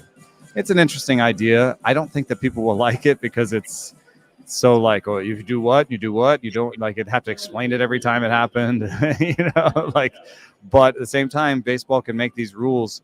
And I think that when people talk about, hey, are we going to the game tonight? You going to the game tonight? Who's starting? I still think the starting pitcher matters a lot to how people sense the game. When you see like a probables, if you're looking at the who's playing tonight across the league, like it says probables. It has starting pitcher probables on there. That's meaningful. It's the only name that's on there. It doesn't say who's starting at shortstop. It says who's the starting pitcher tonight. And that's kind of how we think of football is who's the quarterback, right? So I think, if there is something to be done, there are some incentives here. Like, for example, if you let more balls in play with the shift, right, it puts pressure on teams to get more strikeouts. They want more strikeouts because now they can't defend it as well. So that's just going to put more upward pressure on strikeouts. So there are some of the rules they're changing right now that'll put upward pressure on strikeouts and downward pressure on starters' innings, which is not exactly what they wanted. Yeah, but if guys are making more contact and there's less strikeouts, we just got to let it see play out because right now it's working. So we'll see how it goes from spring training into the regular season. You're there in Tampa. Everybody's always going to talk about Yankees. Everybody is always going to talk about, the Red Sox and what they're doing. You got the Toronto Blue Jays people think are real in it. What are the Orioles going to look like? And once again, people are not talking about the Rays. What do you think so far being around Rays camp? They're used to it, They're used to it. They've self-styled underdogs, in a way. They're used to not being talked about. But, there's a little difference with these Rays than in the past. They're a little bit more established. I was talking to a Ray about how in the past they'd kind of gone to 80 innings because that's who they had. But now they have Shane McClanahan. They're not going to stop him at 80 innings. Drew Rasmussen has a year under his belt. They're not going to stop him. Jeffrey Springs is almost a season start at this point. Zach Eflin, the guy they got from, he was the biggest free agent contract of their history was Zach Eflin for 3 years from the Phillies.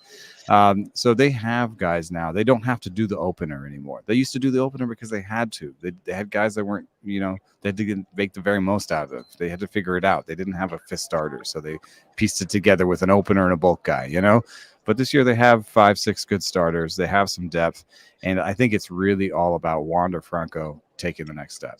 If he takes the next step and he becomes a superstar, that can take them from a team that maybe wins a postseason series, makes the postseason, to somebody that wins the whole thing. And I think it's hard to put it all on one player, but it's because it's such a solid team that one superstar could make a big difference. It's that they're solid. They do everything right, but one superstar puts everybody on their shoulders in a way. It gives them that extra 3 wins. You know what I mean? That like takes them beyond their projections. So it's a lot to put on one guy, but he's a guy that has a lot in common statistically with Jose Ramirez, a guy who's been in the conversation for MVPs.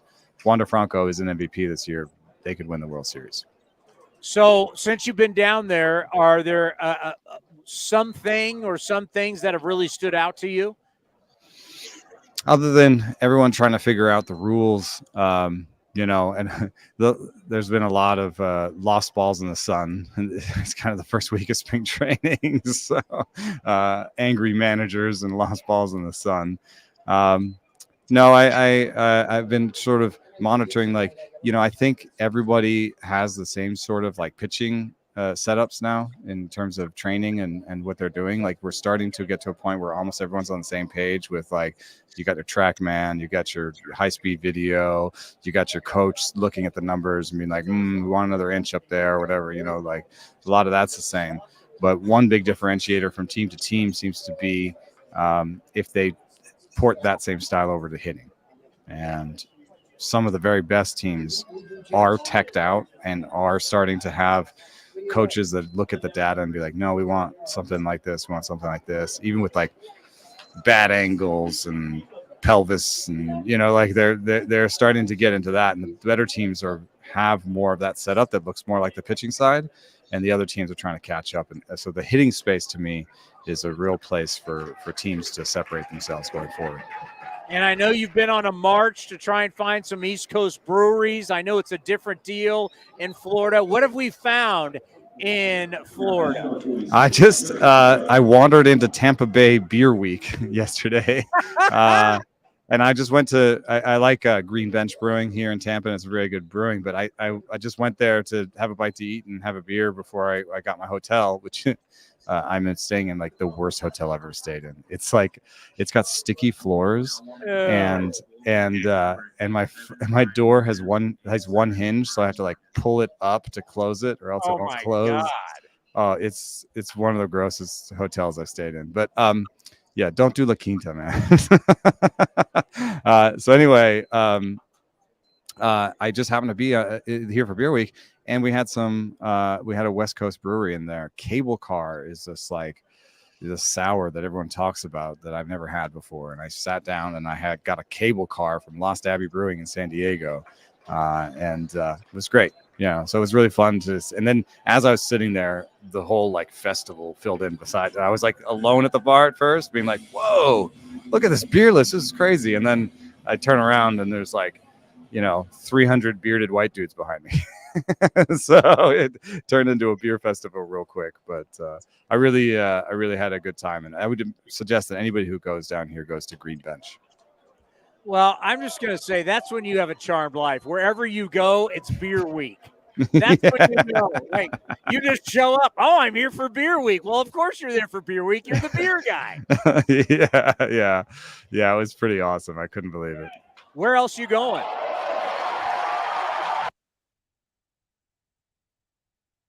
After this, I think it's we'll see. I have trying to get to 3 camps, but I only have like 2 days. So there's Toronto, New York, and Phillies, and I kind of have to pick 2 of the 3. So we'll see where we go next. You want to pick for me? Well, I would definitely say New York's boring. I mean, everybody goes. The Athletic gives us daily New York stuff anyway. I would go to Toronto and I would go to Philly because you're going to find better stories. I mean, that the Yankee stories are already told every day and everybody knows them. I'd go to Philly and Toronto. That might be the way. Or how about if baseball really does change? What does the Yankees Beer Softball League lineup look like in a new era of baseball? Yeah, I mean, they do strike out a little bit more than usual, and their defense is taking a really big hit right now. You know, their center fielder Harrison Bader's hurt, and their pitching lineup is they've lost 2 guys with Frankie Montas being hurt, and now Carlos Rodon. So their depth is being tested. But the one good thing about the Yankees is they actually aren't that bad at developing guys. So they've got a shortstop that can step in. They've got Oswaldo Cabrera in the outfield who can step in. And I like Clark Schmidt, their starting pitcher, that's going to probably be in the rotation now because of all the injuries. So I think they're set up to be okay, but you're right. The injuries are hitting them as hard as anybody, and they're hitting them at key positions. So it's going to be interesting to see if they can actually play defense everywhere. Safe travels, my friend. We'll talk to you next. Wait, what? Play is closed. The Eno Sarris Show is sponsored by Fieldwork Brewing Company. With 8 taproom locations in Northern California, Fieldwork brings you fresh craft beer direct from the source. Fieldwork will also ship beer direct to your door if you live in California. Visit fieldworkbrewing.com. Wherever he goes, it turns into beer week. All right, safe travels, my friend. Eno Sarris from the Trop. How about that? A little extra. That's how we cover baseball. We got people. We're coast to coast, border to border, McMahon, as Macho Man Randy Savage used to say. That was what do we call it? Boots on the ground. Going coast to coast, border to border. I loved when he did it, and when Mr. Perfect would do it, and he flipped the pencil up and point it. Yeah, Mr. Perfect was the best. We just had somebody at Tropicana Field in the Grapefruit League.